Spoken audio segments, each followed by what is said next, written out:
Kay Soto, pinangalanan na nga ang talagang team na kukuha ang Washington Wizard at makakasama na nga niya si Kristaps Porzingis at in-announce na nga ng Wasserman at ng coach na si Wes Unseld Jr.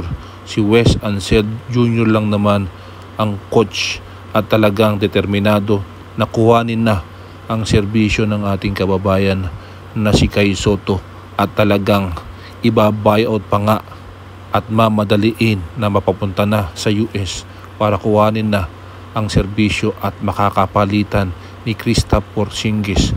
Talagang iiwanan na at lilisanin na si Brutus na walang kakwenta-kwentang coach at mapupunta na sa NBA na pinapangarap ni Kay Soto. Abangan natin ang mga susunod na kabanata. Makakasama na ni Kristaps Porzingis ang ating kababayan na si Kay Soto. Talagang lutang